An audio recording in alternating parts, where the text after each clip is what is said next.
बिस्मिल्लाहिर्रहमानिर्रहीम। अस्सलाम वालेकुम viewers, welcome back to my channel Hafsa handmade recipes. अल्लाह पाक आपको रिज़्क़ हलाल खाने और कमाने की तौफीक अता फरमाए, आमीन। आज मैं आपके साथ बहुत ही मज़ेदार चिकन हलीम की रेसिपी शेयर करूँगी। चले आए व्यूवर्स, बाजार जैसे हलीम को घर पर बनाना स्टार्ट करते हैं। इस मज़ेदार सी हलीम को बनाने के लिए मैं इन 4 चीज़ों का इस्तेमाल करूँगी। बर्तन में 1 कप दाल चना, 1 कप सुरख मसूर दाल, 1 कप दाल मूंग, 1 कप दलिया। इसके बाद 2 अदद चिकन के पीसेस डाल लेंगे। इसके बाद 2 गिलास पानी डाल लेंगे। पानी डालने के बाद इसको कवर कर लेंगे और 15 मिनट के लिए मीडियम फ्लेम पर पका लेंगे।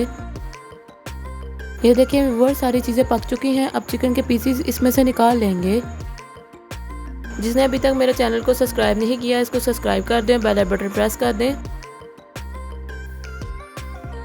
चिकन निकालने के बाद इसको मशीन की मदद से मैश कर लेंगे। व्यूअर्स, हम इसको उस वक्त तक मैश करेंगे जब तक सारी चीज़ें मुलायम ना हो जाएं। ये देखिए व्यूअर्स, दालें मुलायम हो चुकी हैं। अब मशीन को बंद करके बाहर निकाल लेंगे। अब इसको चम्मच की मदद से मिक्स कर लेंगे। हमारी हलीम का मिक्सचर बहुत ही नरम मुलायम हो चुका है। पके हुए चिकन के छोटे छोटे पीसेस जो मैंने पहले से ही कर लिए थे वो इसमें डाल लेंगे। अब इसको चम्मच की मदद से मिक्स कर लेंगे। हलीम को जायकेदार बनाने के लिए इसमें 1 पैकेट नेशनल हलीम मसाला डाल लेंगे।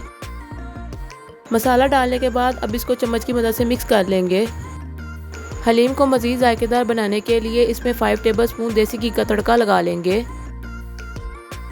इसको चम्मच की मदद से मिक्स कर लेंगे। हमारी हलीम तैयार है। अब इसको एक बाउल में निकाल लेंगे।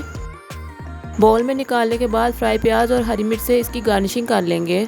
इस हलीम को घर पर बनाकर रोगनी नान के साथ ज़रूर सर्व कीजिएगा और सब घर वालों का दिल जीत लीजिएगा। मैं उम्मीद करती हूँ आपको ये मज़ेदार सी रेसिपी पसंद आई होगी। जिसने अभी तक मेरे चैनल को सब्सक्राइब नहीं किया, इसको सब्सक्राइब कर दें, बेल बटन प्रेस कर दें। इससे आने वाली आपको मेरी हर नई वीडियो मिल जाएगी। मुझे और मेरी टीम को दुआ में याद रखिएगा। मिलते हैं इंशाल्लाह अगली वीडियो में। अल्लाह हाफिज़।